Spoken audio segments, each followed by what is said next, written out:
The making of a warrior Sarah Martinez had always been different from other girls in her small Texas town. While her classmates painted their nails and talked about boys, she was climbing trees, racing dirt bikes, and challenging anyone who said she couldn't do something because she was a girl.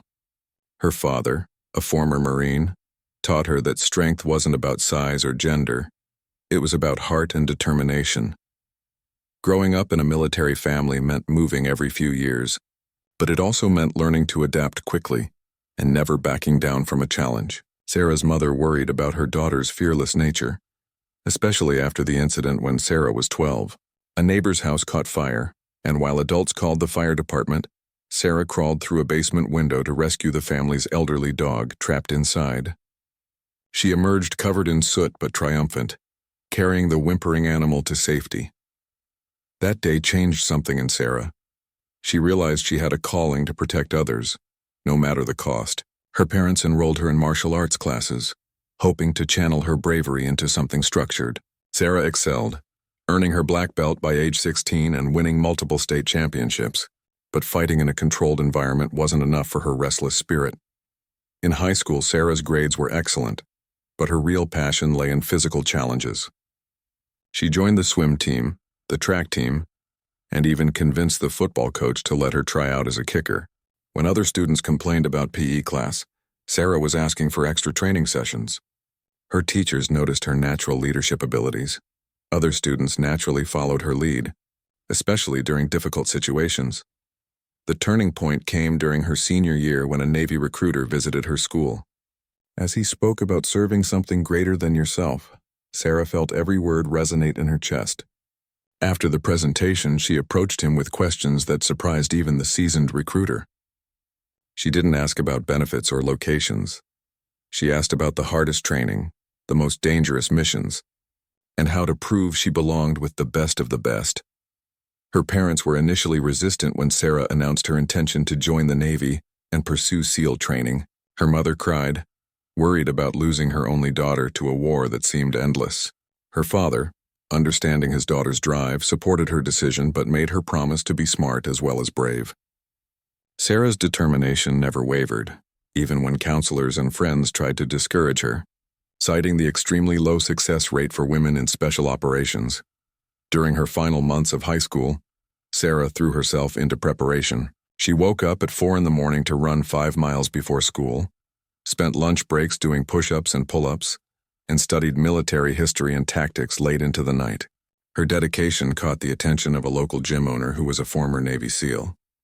He began training her unofficially, pushing her beyond what she thought possible, and teaching her the mental toughness that would be even more important than physical strength. The day Sarah graduated high school, she knew her real education was just beginning. At 18, she was ready to prove that she could earn her place among America's most elite warriors. Her childhood friend Jessica threw her a going-away party, but Sarah left early. She preferred to spend her last night at home sitting on the porch with her father, watching the stars and talking about honor, duty, and what it meant to serve others. Boot camp was challenging but not insurmountable for someone who had been preparing her entire life. Sarah's drill instructors quickly recognized her potential, though they also noticed she sometimes struggled with following orders she disagreed with.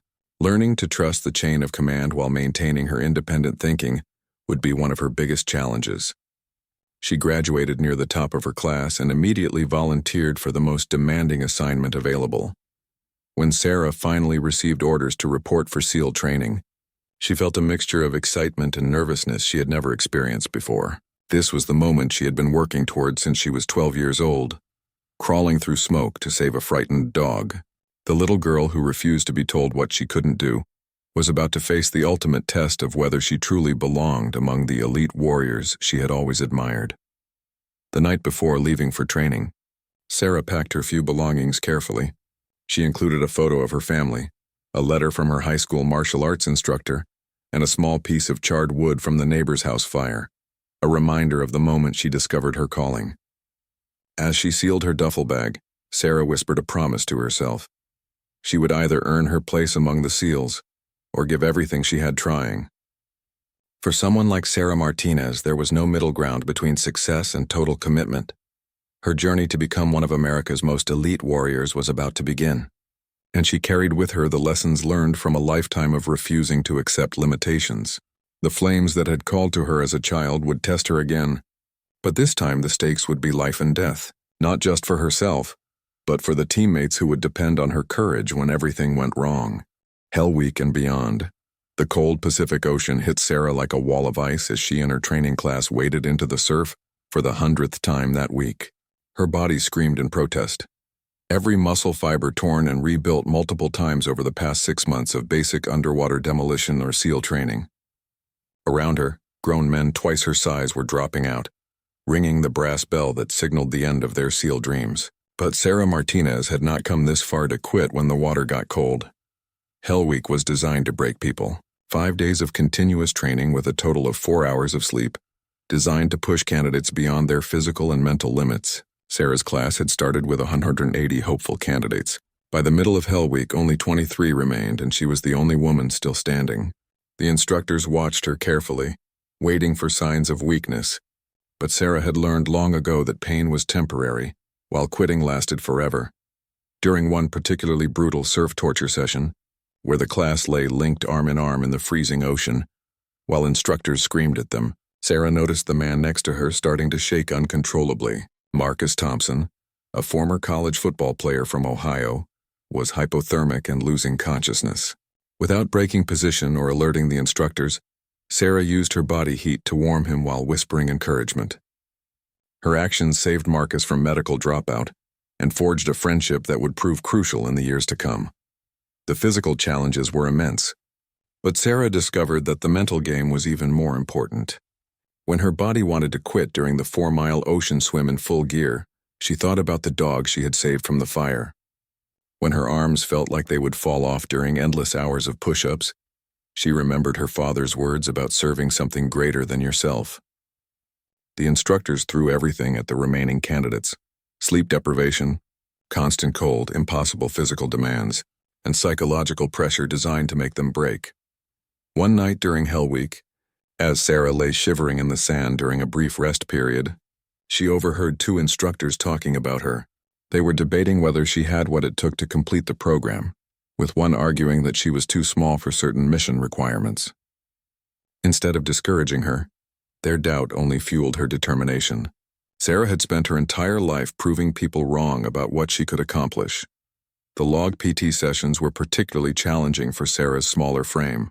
While her male teammates could leverage their size and strength, she had to rely on technique, timing, and an absolute refusal to let her team down.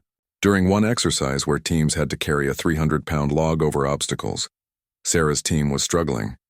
She repositioned herself at the most mechanically disadvantageous spot and used her voice to coordinate the team's movements, turning what had been a chaotic struggle into a synchronized effort that impressed even the hardest instructors. After surviving Hell Week, Sarah faced months of additional training that tested every skill a SEAL might need. She learned to navigate underwater in zero visibility, to shoot with precision while exhausted, and to think clearly under extreme stress. The academic portion challenged her to master everything from foreign languages to explosive ordnance disposal. Sarah approached each challenge with the same methodical determination that had carried her through Hell Week. During advanced combat training, Sarah's unit was tasked with a simulated hostage rescue in a mock village. As the team leader, she had to coordinate the assault while ensuring no civilian casualties. When the exercise went wrong and her team found themselves outnumbered and pinned down, Sarah made a split-second decision to create a diversion that would allow her teammates to reach the hostages. She exposed herself to enemy fire, using smoke grenades and tactical movement to draw attention away from her team's actual assault route. The exercise was a success, but Sarah's willingness to sacrifice herself for the mission and her teammates did not go unnoticed. Her instructors saw something special, not just physical courage, but the kind of selfless leadership that separated good soldiers from great ones. She was developing the instincts that would serve her well in real combat situations where there would be no do-overs or safety nets. As graduation approached, Sarah reflected on how much she had changed since arriving at training. The girl who had once needed to prove herself with reckless bravery had become a woman who understood that true courage meant making smart decisions under pressure while never abandoning your teammates. She had learned to channel her natural fearlessness into precise, calculated action that served the mission and protected her team. The day she finally earned her SEAL trident, Sarah thought about all the people who had doubted her along the way. But more importantly, she thought about her teammates who had supported her, the instructors who had pushed her beyond her limits, and the responsibility that came with wearing the uniform of America's most elite fighting force. She was no longer just Sarah Martinez from small-town Texas. She was a United States Navy SEAL, ready to go wherever her country needed her most. Her first assignment would take her to Afghanistan, where she would face challenges that made Hell Week look like a warm-up exercise. But Sarah was ready, carrying with her the lessons learned from months of the most demanding training in the world, and the confidence that came from proving she belonged among the best of the best. First deployment, Afghanistan. The helicopter's rotors beat against the thin mountain air as Sarah's team approached their landing zone in the Hindu Kush Mountains of Afghanistan. Below them, the rugged terrain stretched endlessly, hiding dangers that had claimed the lives of countless warriors throughout history. This was Sarah's first combat deployment, and she felt the weight of every training exercise, every lesson learned, and every expectation placed on her shoulders as the only woman. In SEAL Team 7, their mission was to capture or eliminate a high-value target, a Taliban commander responsible for coordinating attacks on coalition forces and Afghan civilians. Intelligence suggested he was hiding in a remote compound 3 miles from their insertion point. Sarah's role was point reconnaissance, using her smaller size and proven stealth abilities to gather intelligence before the main assault. As the helicopter disappeared into the night, leaving the 6-person team alone in hostile territory, Sarah felt the familiar calm that came with focusing on the mission ahead. The hike through the mountains tested every lesson learned during training, but this time the rocks could hide improvised explosive devices, and the shadows might conceal enemy fighters waiting to ambush American forces. Sarah led the team through terrain that would challenge experienced mountain climbers, moving silently despite carrying 60 pounds of gear. Her teammates had initially been skeptical about operating with a female SEAL, but her performance during training exercises had earned their respect. Now they would discover if that respect was justified in actual combat. As they approached the target compound, Sarah's reconnaissance revealed a problem. Intelligence had been wrong about the number of defenders. Instead of the expected 5 or 6 guards, Sarah counted at least 15 armed men, several of whom appeared to be experienced fighters rather than local militia. She spent 2 hours in position, carefully mapping guard rotations, identifying weapons positions, and noting potential escape routes. Her patience and attention to detail provided the team with information that would prove crucial to the mission's success. The assault began at 0300 hours, when Sarah and her teammate Marcus created a diversion on the compound's eastern wall, while the rest of the team breached from the west. Sarah's job was to eliminate the guard tower and prevent any defenders from calling for reinforcements. As she moved through the darkness, using techniques perfected during countless training exercises, she felt the surge of adrenaline that came with knowing that mistakes would cost lives, not just points in a training scenario. The mission rapidly became more complex when the team discovered that their target was not alone. The compound housed a meeting of several Taliban commanders, making it a much more valuable target, but also increasing the danger significantly. Sarah found herself in a firefight with 3 defenders who had taken position behind concrete barriers. Her training took over as she used tactical movement and precise shooting to eliminate the threat while calling in accurate target information for her teammates. During the intense 15-minute battle, Sarah's position came under heavy fire from an unexpected direction. A defender with a rocket-propelled grenade launcher had flanked the team's position and was preparing to fire at the building where her teammates were operating. Without hesitation, Sarah exposed herself to enemy fire, using her rifle to eliminate the threat before he could launch his weapon. Her quick thinking and accurate shooting saved her teammates' lives and prevented the mission from becoming a disaster. The team successfully captured 2 high-value targets and eliminated several others, but the mission's end brought new challenges. As they prepared to move to their extraction point, Sarah's sharp eyes spotted movement in the rocks above their position. She identified a team of enemy fighters attempting to set up an ambush along their planned route. Her early warning allowed the team to change course and avoid walking into a trap that could have resulted in casualties or capture. The extraction became a running battle as enemy forces converged on their position from multiple directions. Sarah found herself responsible for covering the team's retreat while they carried wounded prisoners to the landing zone. She used her knowledge of the terrain, gained during her initial reconnaissance, to position herself where she could provide effective covering fire while the helicopter approached.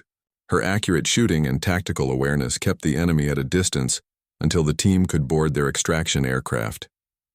As they flew back to base, Sarah felt a mixture of exhaustion and satisfaction. She had proven herself in combat, earning the respect of her teammates through actions rather than words. Marcus, whose life she had saved during Hell Week and again during the firefight, simply nodded at her, a gesture that meant more than any medal or commendation. She was no longer the untested female SEAL. She was a combat veteran who had shown she could perform under pressure. The debriefing revealed that Sarah's reconnaissance and quick thinking had turned a potentially disastrous mission into a significant intelligence victory. The captured commanders provided information that led to several follow-up operations and saved coalition lives. Her commanding officer noted in his report that Sarah had demonstrated exceptional tactical awareness and leadership under fire, recommending her for additional responsibilities. That night, as Sarah cleaned her weapons and prepared for the next mission, she thought about how different combat was from training. The stakes were real, the consequences permanent, and the responsibility overwhelming. But she also realized that everything she had endured, from childhood challenges to Hell Week to months of advanced training, had prepared her for moments like these. She was exactly where she belonged, doing the job she was born to do. Her first combat deployment was just beginning, and Sarah knew that each mission would bring new challenges and greater responsibilities. But she had crossed the threshold from student to warrior, proving that she could not only survive in combat, but excel as a leader and protector of her teammates. The flames of battle had tested her, and like her SEAL training had taught her, she had risen to meet every challenge. The mission that changed everything. 6 months into her deployment, Sarah had completed 17 successful missions and earned recognition as one of the most effective operators in her unit. Her commanders had begun assigning her to increasingly complex operations, and her teammates had stopped seeing her as the female SEAL and started seeing her simply as their most reliable point person. But the mission that would define her career and test everything she had learned was about to begin. Intelligence had identified a terrorist cell planning an attack on a school in Kabul that would target hundreds of Afghan children. The cell was hiding in a compound in the mountains, protected by natural barriers and heavily armed guards. Previous attempts to capture or eliminate the terrorists had failed, with 2 teams suffering casualties while the targets escaped. Sarah's unit was given the mission with explicit orders: stop the attack by any means necessary, but bring back actionable intelligence about the broader terrorist network. The operation was scheduled for the new moon, providing maximum darkness for infiltration. Sarah would lead a 4-person team herself: Marcus, explosives expert Danny Rodriguez, and communications specialist Alex Chen. They would insert by helicopter 15 miles from the target and approach on foot through terrain that had challenged armies for centuries. The plan required them to reach the compound undetected, gather intelligence, and either capture the terrorists or eliminate them before they could escape or destroy critical information. Weather conditions on the night of the mission were brutal. A late-season snowstorm reduced visibility to less than 50 meters and created treacherous footing on the mountain trails. What should have been a 6-hour approach took nearly 9 hours as the team navigated through conditions that would have stopped most military units. Sarah's navigation skills, honed during countless training exercises, kept them on course when GPS signals were blocked by the terrain and weather. As they approached the target compound, Sarah made a discovery that changed everything. Her reconnaissance revealed that the terrorists were not alone. The compound also housed a dozen women and children, apparently family members of the fighters. Intelligence had made no mention of civilians, creating a complex tactical situation that required immediate decision-making. Sarah faced a choice that would test every principle she had learned about protecting innocent life while completing the mission. Sarah spent 3 hours developing a new plan that would minimize civilian casualties while ensuring the terrorists could not escape or execute their planned attack. She identified a way to isolate the family quarters from the main compound, but it would require her team to split up and take significantly greater risks. When Marcus questioned the wisdom of modifying their carefully planned approach, Sarah made it clear that protecting civilians was not negotiable, regardless of the additional danger to their team. The revised plan required Sarah to infiltrate the compound alone, while her teammates took positions to provide covering fire and prevent escape. Using skills developed during years of training, she moved through the compound like a shadow, locating the terrorists' planning room and identifying the specific individuals responsible for the planned school attack. She also discovered something that intelligence had missed. The group was planning multiple attacks, not just the school bombing. As Sarah photographed documents and gathered intelligence, she heard movement that indicated her presence had been detected. Instead of immediately withdrawing, she made a split-second decision to continue her mission, knowing that the intelligence she was gathering could prevent attacks that would kill hundreds of innocent people. Her choice to prioritize the mission over her personal safety demonstrated the selfless courage that defined the best SEALs. The situation deteriorated rapidly when one of the terrorists discovered Sarah's presence and raised an alarm. She found herself trapped in the compound's main building with armed fighters between her and the exit. The women and children were also in the building, making the use of explosives or heavy weapons impossible. Sarah had to rely on her hand-to-hand combat training and tactical movement to neutralize threats while protecting civilians. During the intense close-quarters battle that followed, Sarah demonstrated skills that even her experienced teammates had never seen. She eliminated 3 armed terrorists in rapid succession, while shielding a group of children from crossfire. Her precise shooting and tactical awareness allowed her to clear the building room by room, ensuring that no terrorists escaped while avoiding civilian casualties. The intelligence she gathered during those terrifying minutes would later prevent attacks that could have killed thousands.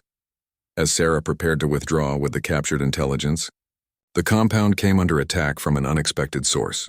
A larger terrorist force, apparently summoned by radio before Sarah could cut communications, surrounded the building and began a coordinated assault.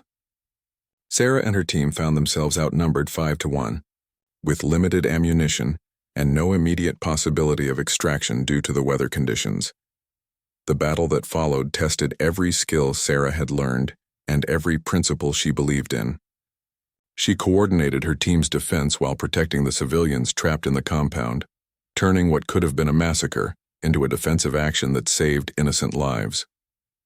Her leadership under impossible conditions kept her team alive and functioning, while they waited for the weather to clear enough for helicopter extraction. During the 6-hour siege, Sarah was wounded twice but continued fighting, refusing medical attention until the civilians were safe.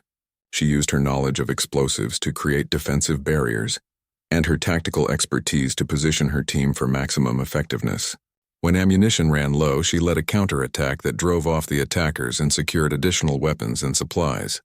The extraction, when it finally came, was under fire and required split-second timing. Sarah was the last person to board the helicopter, ensuring that all civilians and her teammates were safe before considering her own evacuation. As the aircraft lifted off, she looked down at the compound where she had faced the greatest challenge of her career and knew that she had proven something important, not just to others, but to herself.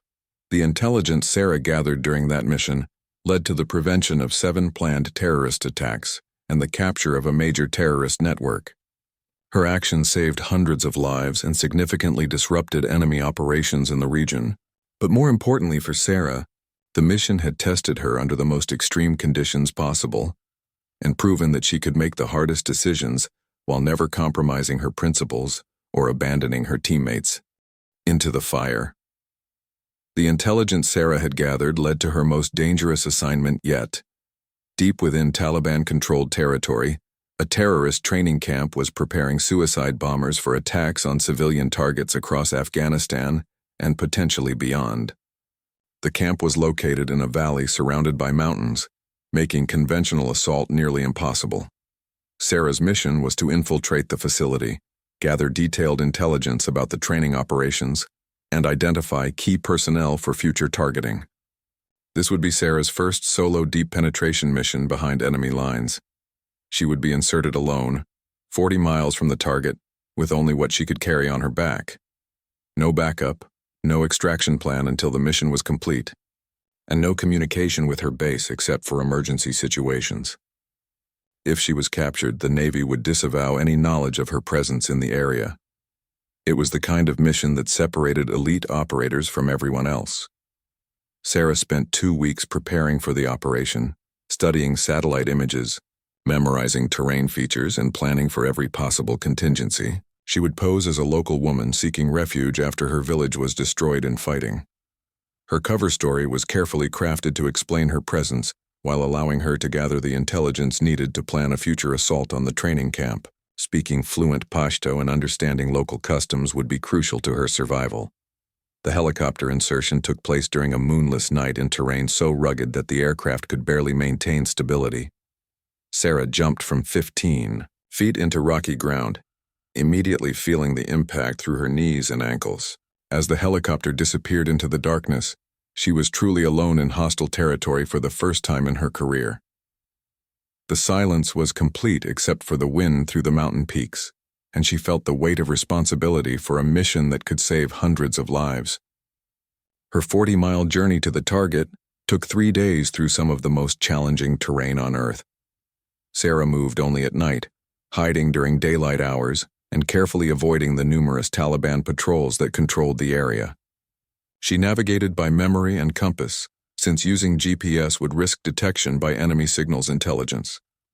Her training sustained her through exhaustion, dehydration, and the constant fear of discovery that came with operating alone in enemy territory. On the second day, Sarah encountered an unexpected challenge when she discovered a Taliban checkpoint blocking her planned route. Rather than turning back and losing precious time, she decided to use her cover identity for the first time. Approaching the checkpoint as a refugee seeking help, she allowed herself to be questioned by Taliban fighters while gathering intelligence about their operations and force strength. Her performance was convincing enough that the fighters not only let her pass, but provided her with food and directions to the refugee camp where her target was located.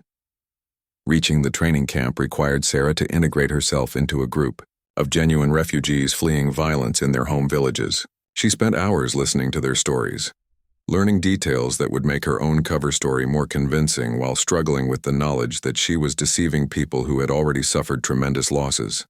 The moral complexity of the mission weighed heavily on her, but she reminded herself that stopping the terrorists would protect countless innocent people. The training camp was larger and more sophisticated than intelligence had indicated. Sarah discovered that it housed over 200 trainees and instructors, along with workshops for building explosive devices and classrooms for indoctrination. Her position as a refugee woman provided unexpected access to areas of the camp that would have been off limits to men, allowing her to observe training techniques and identify key personnel that previous intelligence gathering had missed. For 5 days, Sarah lived among the refugees while secretly documenting everything she observed. She used a tiny camera hidden in her clothing to photograph training materials, maps, and personnel.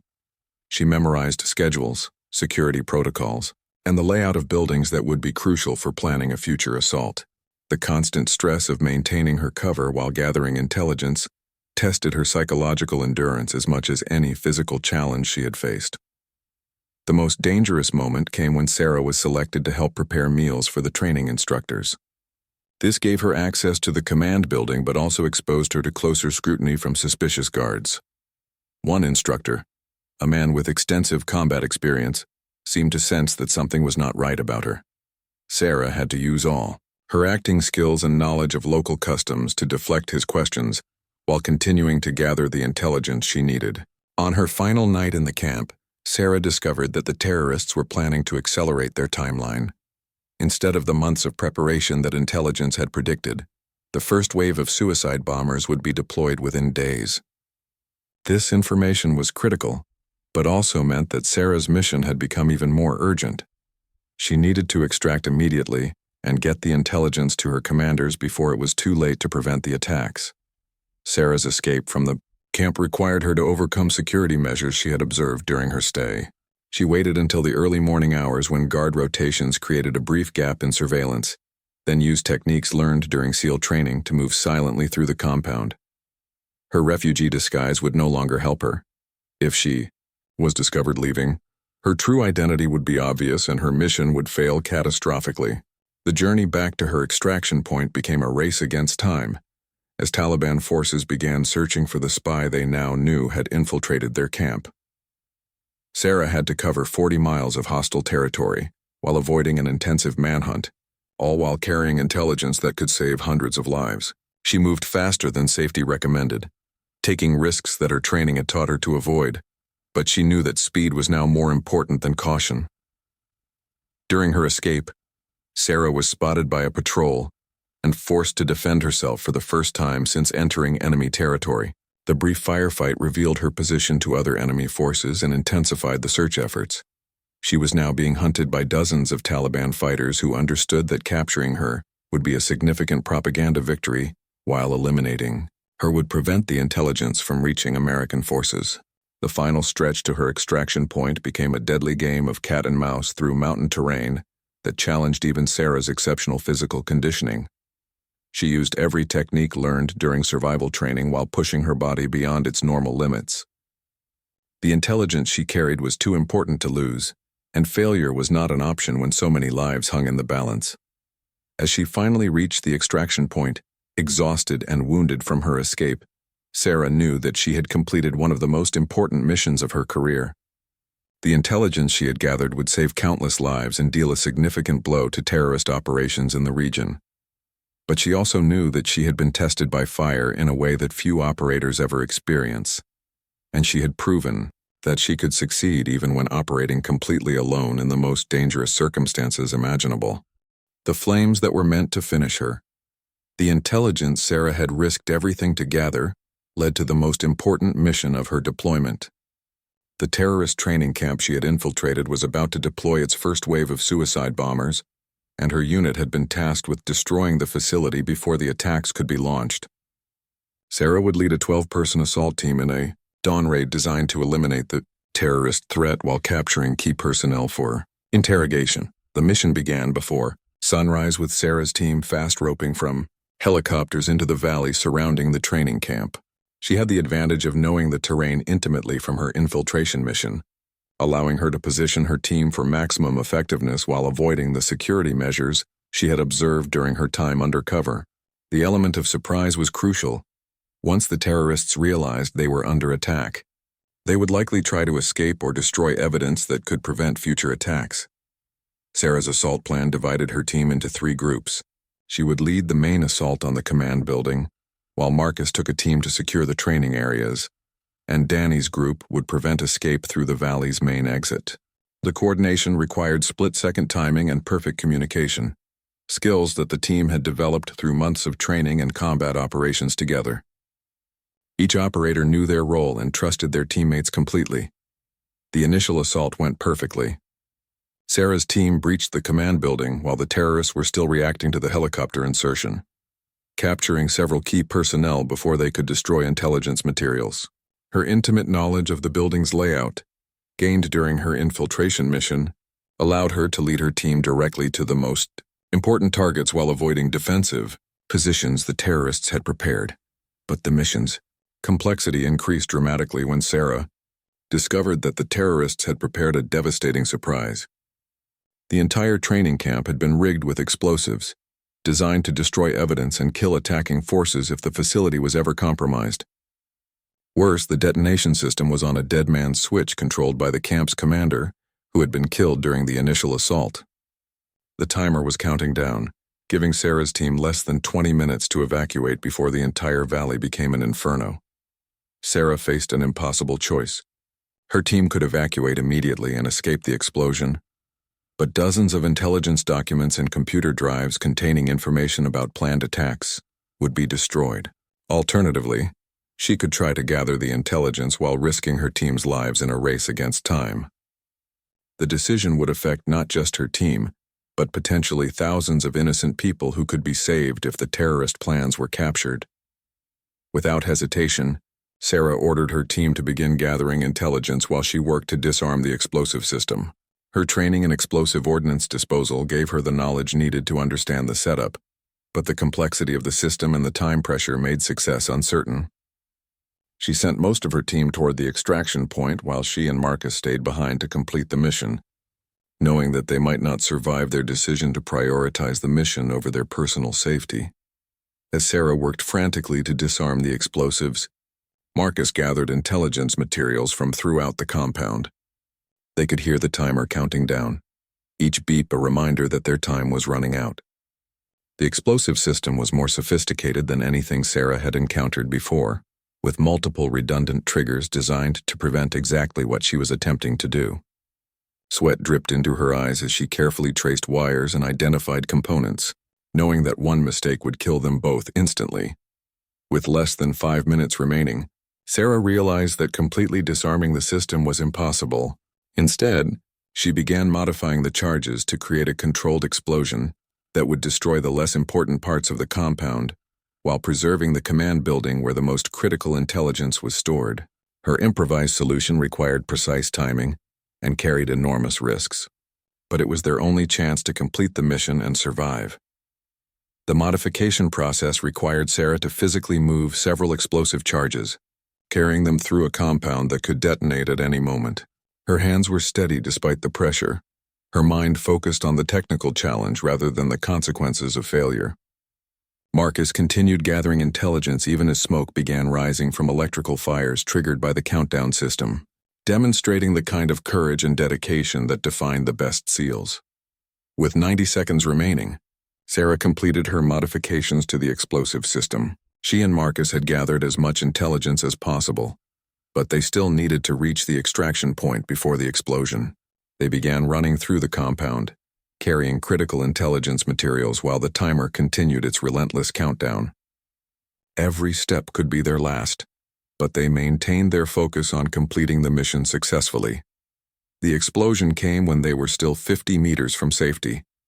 Sarah's modifications had partially worked. The command building remained intact while the rest of the compound was destroyed.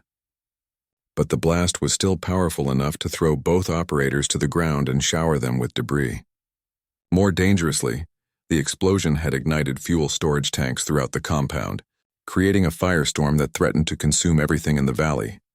Sarah regained consciousness to find herself surrounded by flames, with Marcus unconscious beside her and the intelligence materials scattered around them.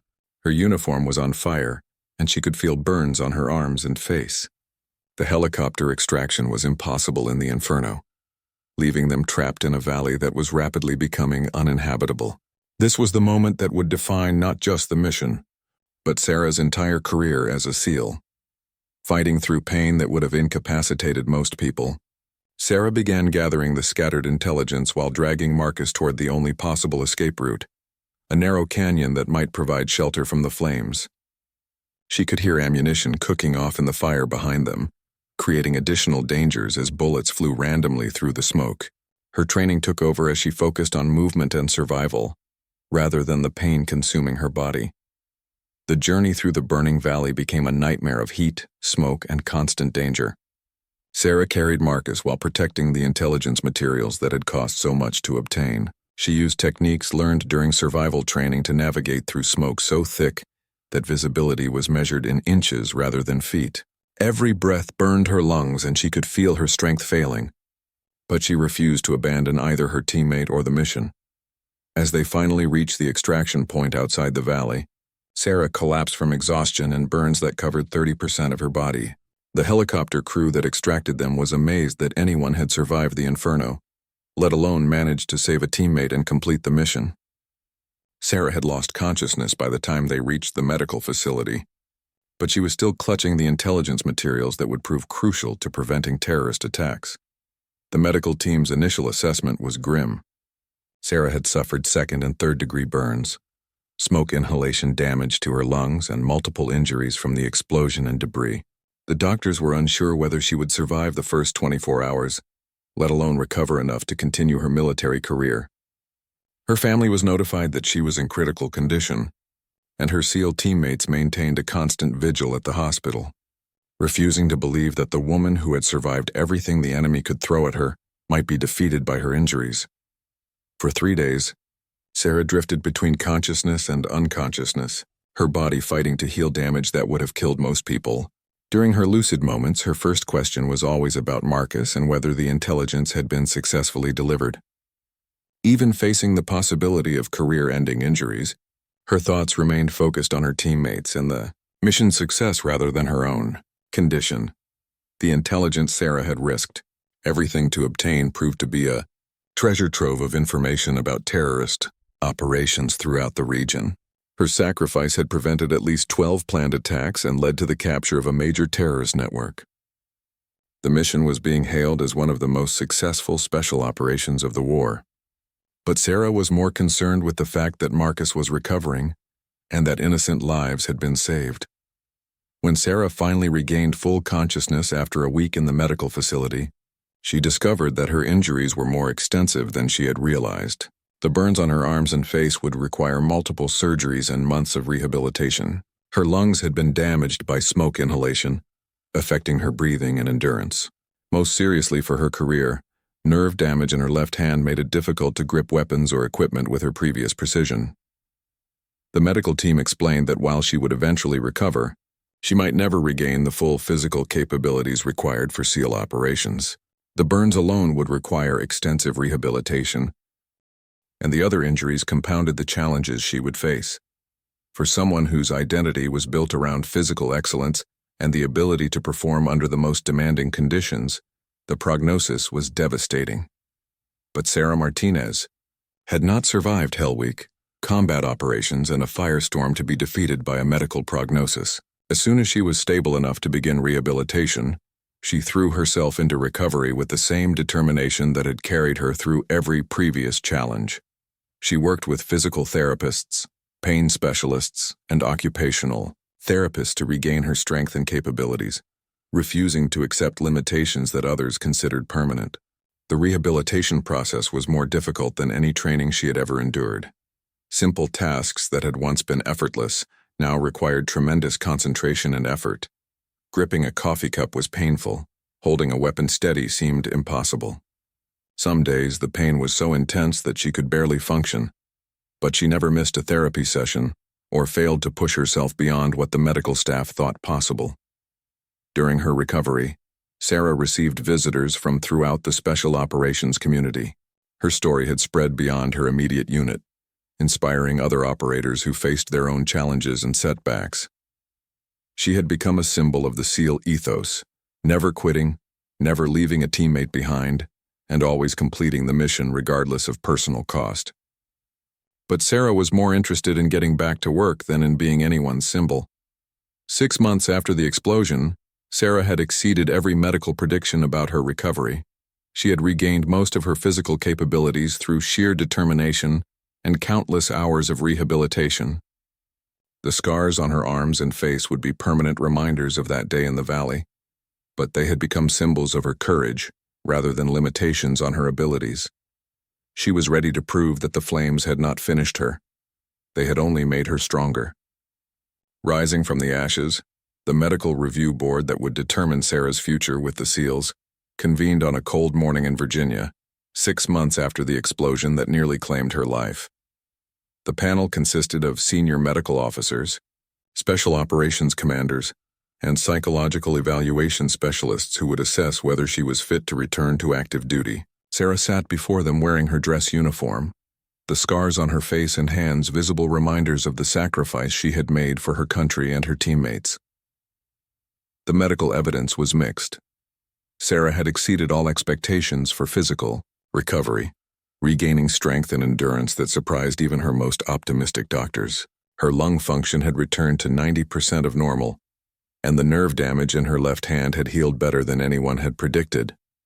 However, the psychological evaluation raised questions about whether someone who had endured such trauma could continue to make sound decisions under pressure without being affected by what she had experienced. Sarah's commanding officer, Captain James Wilson, testified about her performance before and after the explosion.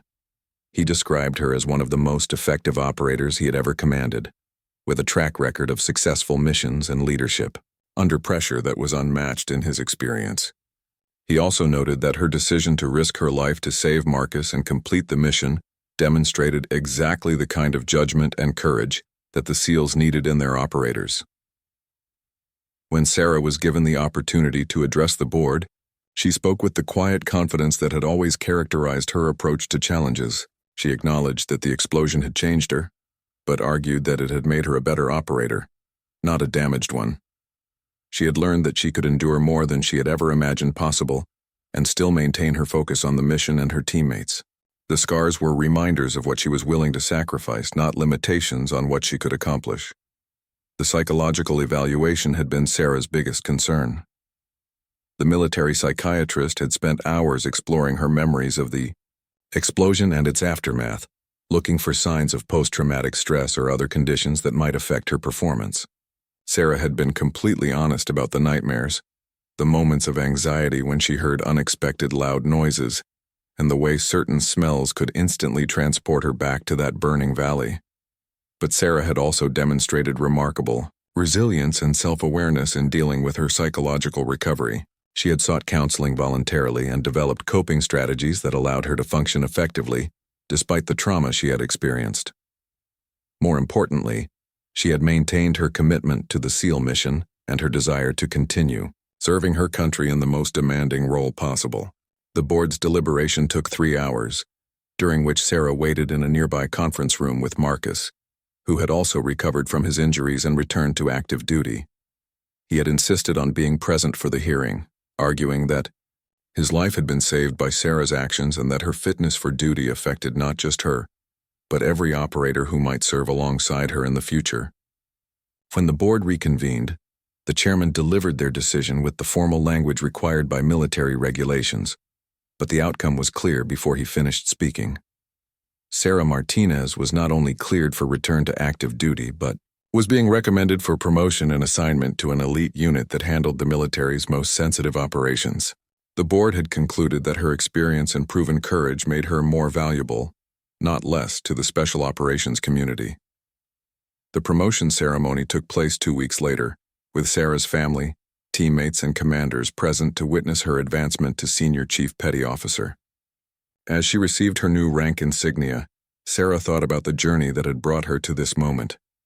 From the girl who had crawled through smoke to save a dog, through Hell Week and combat operations, to the explosion that had nearly ended her career but ultimately proved her resilience. Her new assignment would take her to a classified unit that conducted operations in the most dangerous locations around the world. The missions would be more complex, and the stakes higher than anything she had experienced before, but Sarah was ready for the challenge. She had proven that she could not only survive the flames but rise from them stronger than before. The speech Sarah gave at the promotion ceremony became legendary within the special operations community. She spoke about the importance of never giving up on teammates, never accepting defeat, and always remembering that the mission was bigger than any individual. She talked about the honor of serving alongside the best warriors in the world, and the responsibility that came with wearing the SEAL trident. But the part of her speech that resonated most with her audience was when she addressed the young operators just beginning their careers. She told them that they would face moments when everything seemed impossible, when their bodies wanted to quit and their minds told them they had given enough. Those were the moments that defined them, not as SEALs, but as people. The choice to continue, to protect their teammates, and to complete the mission regardless of personal cost was what separated elite warriors from everyone else. After the ceremony, Sarah returned to her quarters to prepare for her next deployment. As she packed her gear, she reflected on how much she had changed since that first day of SEAL training, when she had been determined to prove she belonged. She no longer needed to prove anything to anyone else. She had proven it to herself in the most conclusive way possible. The scars on her arms and face would always be visible reminders of that day in the burning valley. But Sarah had come to see them differently than she had during the difficult months of recovery. They were not marks of damage but symbols of resilience, proof that she had faced the worst that combat could offer, and emerged victorious. They told the story of a woman who had refused to let flames finish her, choosing instead to rise from them stronger and more determined than ever. As Sarah prepared for her next mission, she knew that her story was far from over. There would be new challenges, more dangerous operations, and other opportunities to prove that SEALs don't burn, they rise. She had learned that true strength wasn't about avoiding damage but about enduring it, and continuing to fight for what mattered most. The flames had tested her and found her unbreakable, and now she was ready to face whatever came next with the confidence that came from knowing she had already survived the worst and emerged victorious. Her journey from small-town Texas girl to elite warrior was complete, but her service to her country and her teammates would continue for as long as she was able to answer the call. Sarah Martinez had proven that when everything is on the line, some people choose to burn while others choose to rise, and she would always choose to rise.